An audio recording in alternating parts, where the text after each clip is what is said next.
Welcome to the MBD podcast, the show where we dig into what's actually working or not when it comes to scaling businesses with the people who've been there. And our current guest has definitely been there. So why don't you please take it from here and introduce yourself, where you've been and what you've done. Yeah, so I'm Chuck Moxley. I'm a fractional CMO, and I have about 30 years experience. I did 10 years on the agency side, a lot of consumer business, and the last 20 years I've really been on the B2B side, seven-time B2B fractionals, sorry, seven-time B2B CMO full time, and six of those being in the SaaS world. So I've got a very strong background in SaaS and software. Interesting. So when you come into these businesses, what are things that you see that they're struggling with that they need to look into to get things going? A lot of companies that I come into have not had a lot of marketing recently, or they may have had a junior team. And so there's often a lot of frustration. There's like a huge need.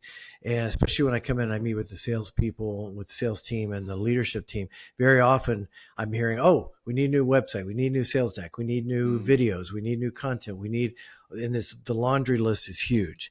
And so all those are great and all those are needed. And, it takes a little bit of time to spend that stuff up. But one of the things that I have to kind of educate them on is if we just start doing a bunch of tactics, you'll end up with a bunch of random acts of marketing that look good, but maybe the message doesn't hold together. There's a process. And so I show them like a pyramid where the tactics are at the top. That's like, think the water line. What they don't think about is what's under the water. So we start with a thing that I call a brand foundation, which is know thyself, know thy customer, know thy competition.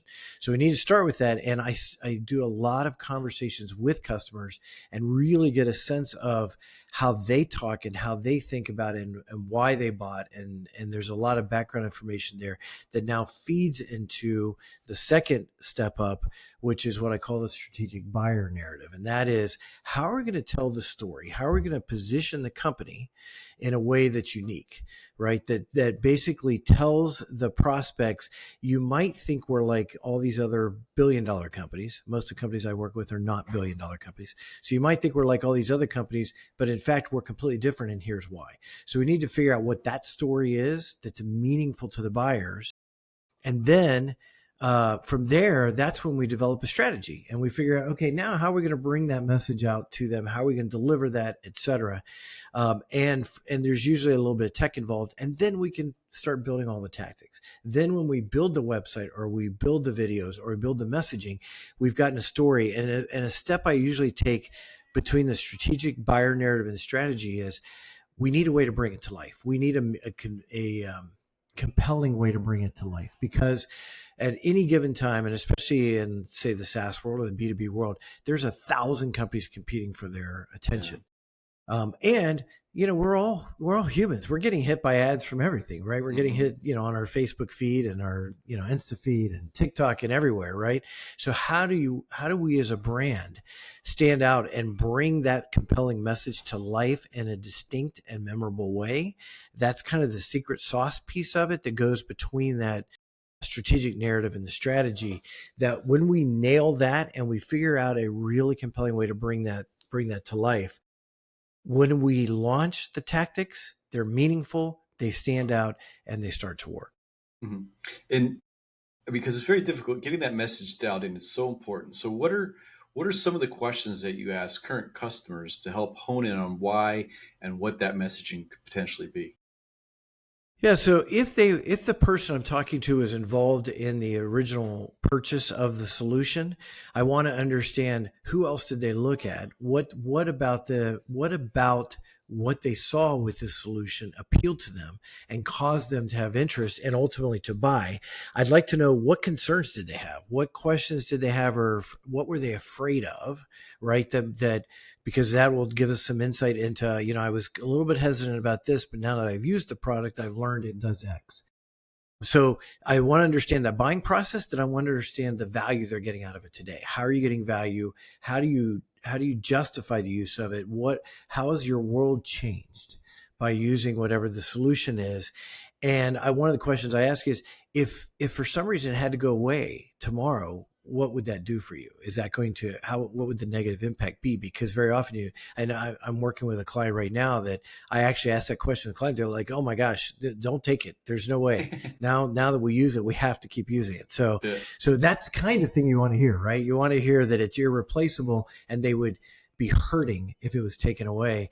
And then the kind of the last thing I ask is, well, if you were talking to a colleague, how would you describe it? Why would you say you need to go find out about X?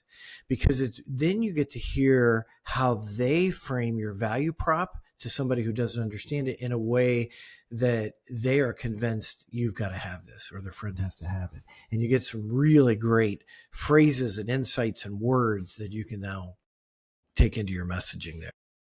That's a great point, because word of mouth is strongest. And if you get to hear what they would say as part of their word of mouth, leveraging that into your messaging is going to be pretty strong. Right. Because they're expressing it in how they perceive benefit, how they're deriving value from the solution.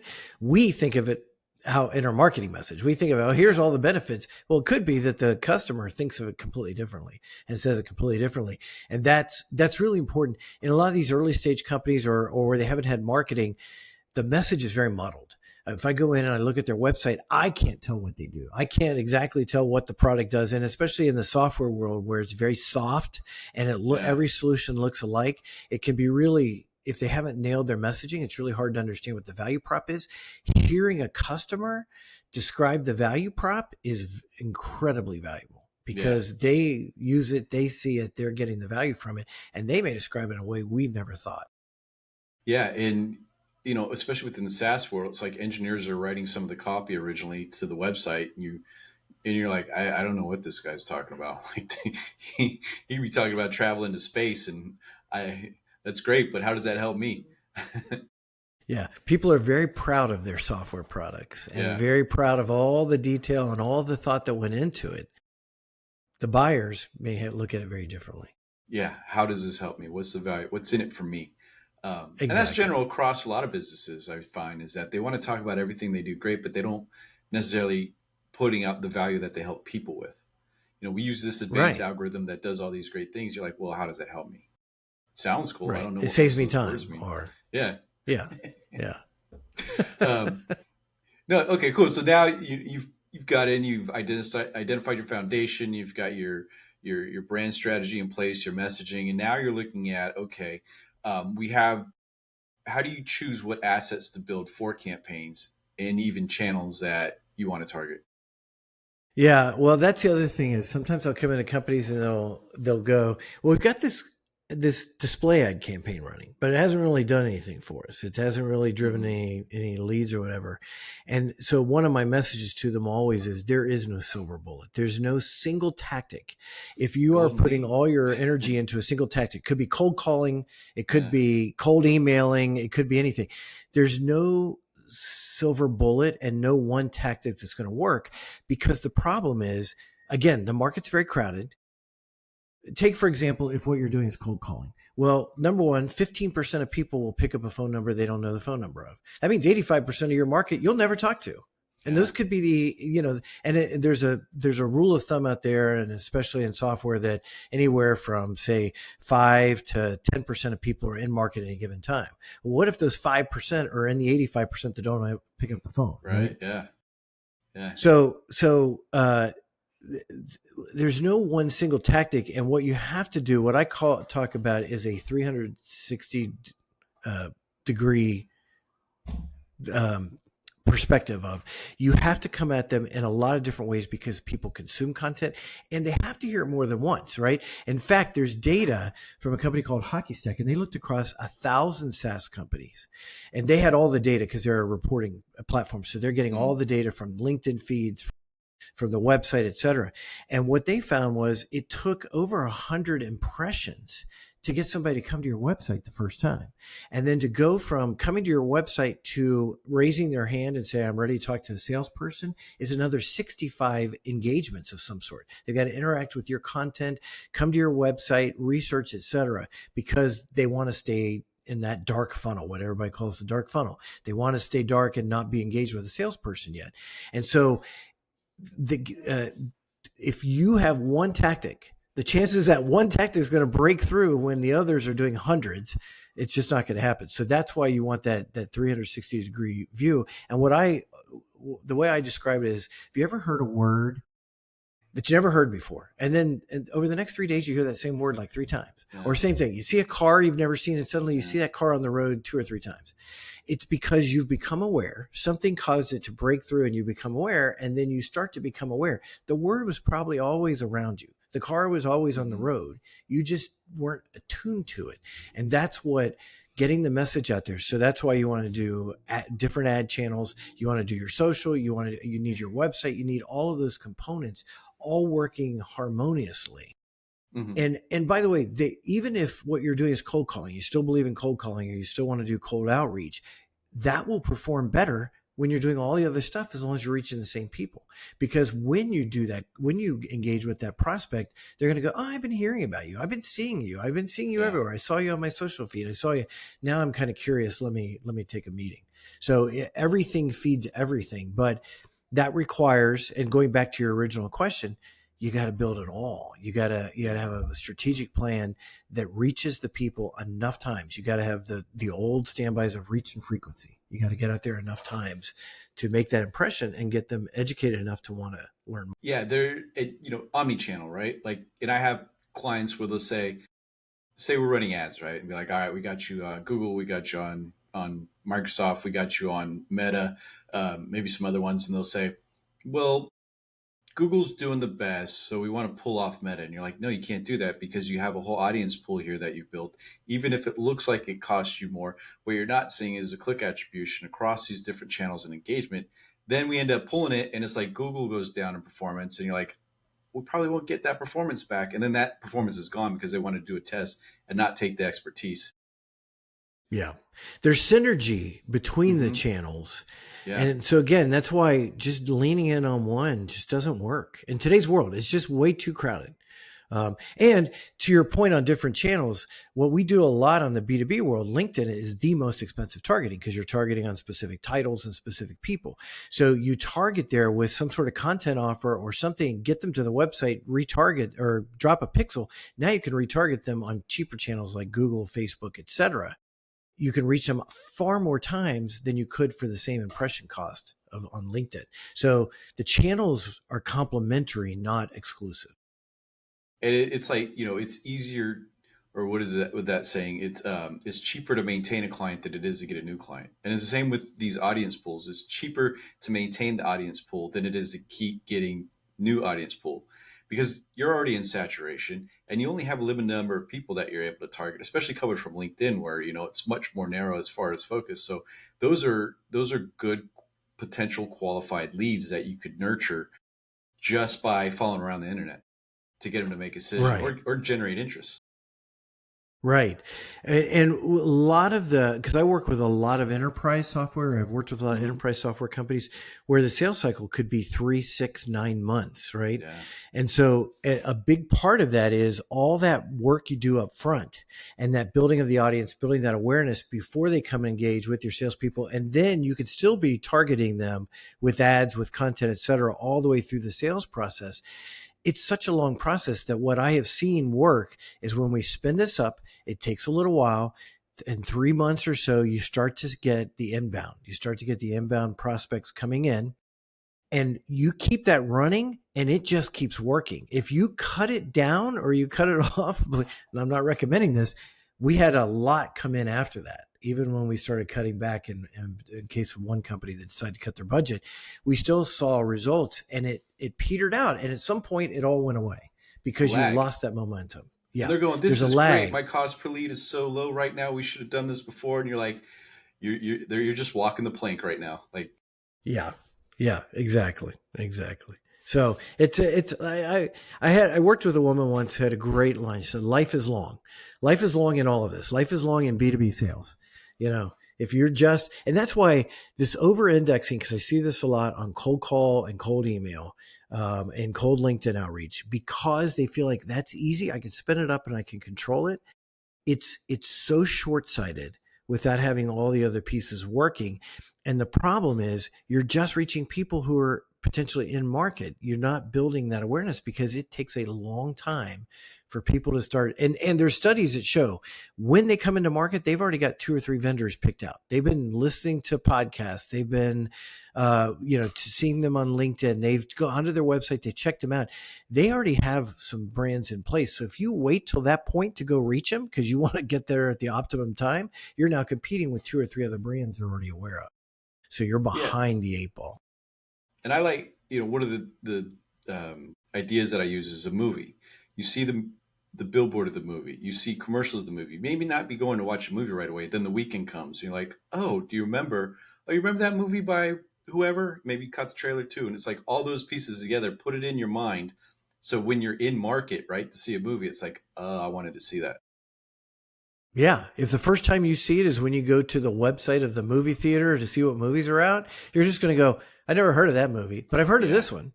Yeah. Oh, I wanted to watch that one. Yeah, exactly. A lot of good information. So in what you're currently doing, you're finding a lot of success in keeping that omni-channel and those touch points together. Now, outside of that, let's say that you get them into your audience pool, they're targeting, they become essentially that first call. Like, how would you handle that first inbound? Do you have like the golden rule of 1 minute to reach back out on a form? Do you have any best practices in place to make sure that contact is then reached out to make sure that they're not lost? Because they're also reaching out to probably 4 or 5 other people if they don't get someone on the phone right. Yeah, for sure. So time is always of the essence at that point. I am generally a fan of at minimum allowing them to book a time right then. So on the appointment, go ahead and get a calendar slot, because our success rate in them submitting a form and us getting back in touch and booking time is much lower. Once they've disconnected, to your point, they may have gone to other companies. Even better is if you can give them some sort of preview of the product on the website. I happen to have as a client a company that does AI demos where you can actually go in, get a quick demo of the product without ever engaging a salesperson. That's huge in getting somebody bought in and sold, and now they're ready to go deeper. Now they want to be able to ask the questions that they weren't able to get from the demo. But getting that immediate gratification and being able to learn a lot when you come to the website. So part of it's all the content that you provide there. If you're real thin on content and you leave a lot of questions and you force them to go to a meeting and then you don't allow them to book a meeting, your success rate is going to be very low. You got to kind of have all of those things. Even live chat can be successful. And I've used both AI chat and live chat of trying to answer enough questions to get them to a salesperson and get to that more detailed demo. Because most of the products that I'm dealing with are tens of thousands of dollars. Now, obviously, if it's a product-led motion where you're buying a $30 a month product, it's different. You can go ahead and sign up, get trial, et cetera there. But a lot of the products that I work with, a lot of the companies I work with, they're selling $100,000 solution. Yeah. You don't get a lot of PLG motion on that. No, that's great. Yeah, that'd be awesome. It would. Getting that appointment booked. Have you tested using AI to do immediate outreach?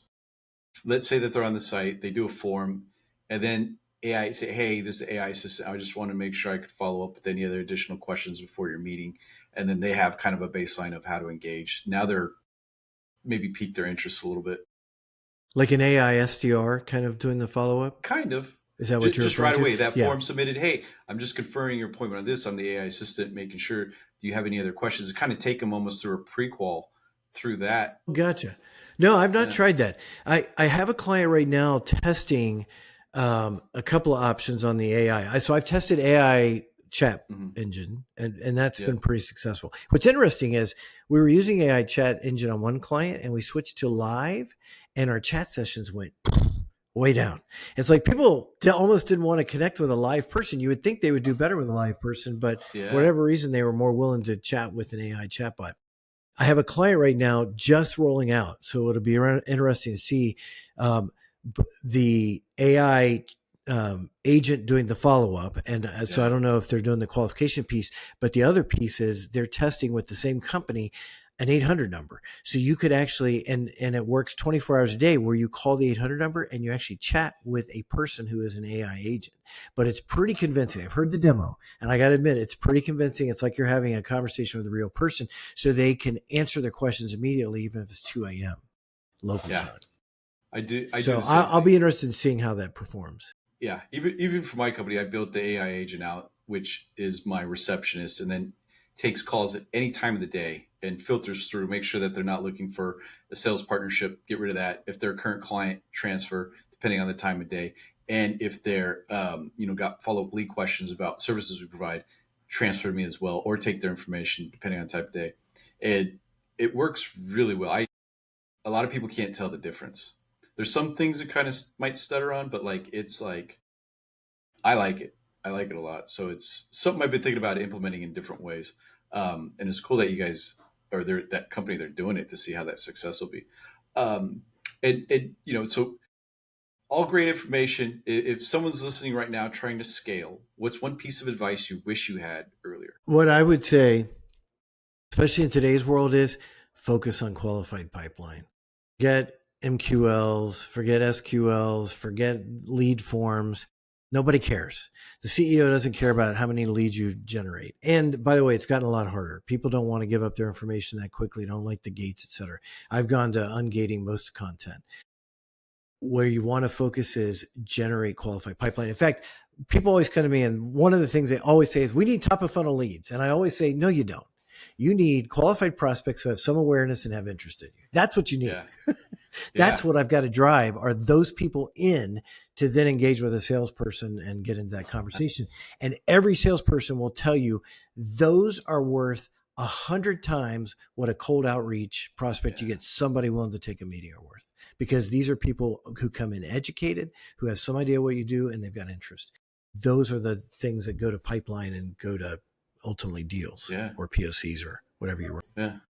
Well, awesome. Where can people connect with you or learn more about what you're doing?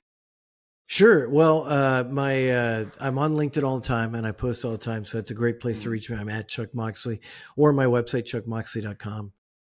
I've got one of those names that's easy to get everything on. So I'm Chuck Moxley anywhere.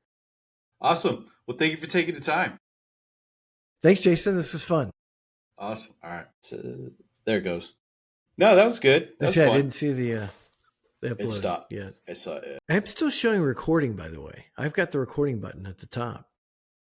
And I didn't see normally when you stop, you get the little pop-up that shows it's uploading. I'm still seeing it live. Yeah. Just wanted to make sure you knew we were still recording. It's changing so fast. Yeah. They're going to test, because we're doing a bunch of, they're big on events. So we got some events coming up, and they're going to test outbounding to people who come by the booth and give permission to talk. Because the challenge with cold outbound with a automated agent is you're in violation of the recording call, the recording law, right? It's like calling with a dial, with an auto dialer and a recording. Yeah.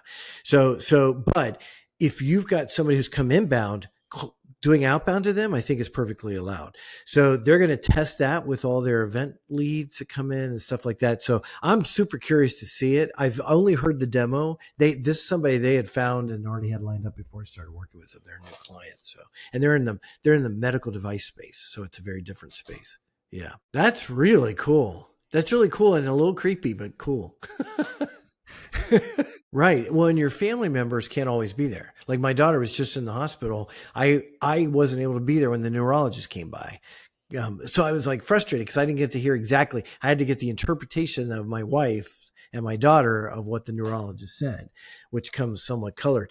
I saw that Amazon is buying, there's a bracelet company that does the same thing where you can wear a bracelet and records everything. And Amazon is actually buying, I think it's Amazon buying them. So to get into that space. But that's a brilliant idea. I used to talk about this all the time, in meetings where it needs to record the last 15 seconds, because we would have this brilliant idea. We'd be talking and we go, oh, that's a great idea. Now, what did you say? How did you say that? We couldn't remember. Yeah. And how did you put it? It was perfect the way you said it. And then when you try to redo it, you can never come up with it. So I thought it'd be great. I record all my calls with clients and prospects, because I can go back and it's an AI tool. I can go back and query it, and I don't have to remember. And It's like hugely valuable. So it's such a different world. This new client I'm working with, they have 13 salespeople and they don't record calls. I'm like, every SaaS company I work with records all their calls, but that's such a new concept to them. They're like, what? Can record calls? So I'm going to convince them to record calls because we'll hear so much from that, from prospect. There's so many of them. I use Fathom personally, and I've used Fireflies, and one of my clients uses Chorus. We used to use Zoom. That Zoom is expensive. We were paying like 37 grand a year for that.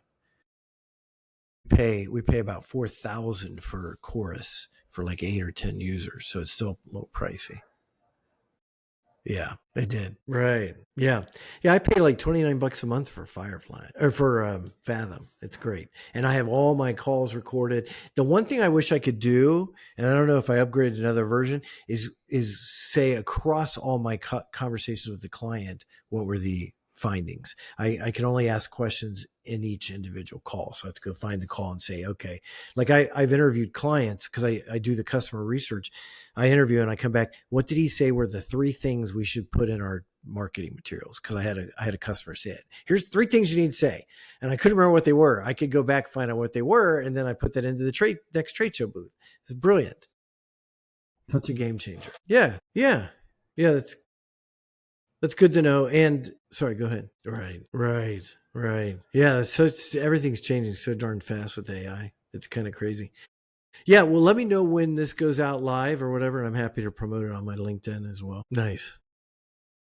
Oh, gotcha. Okay, sounds good, Jason. Take care.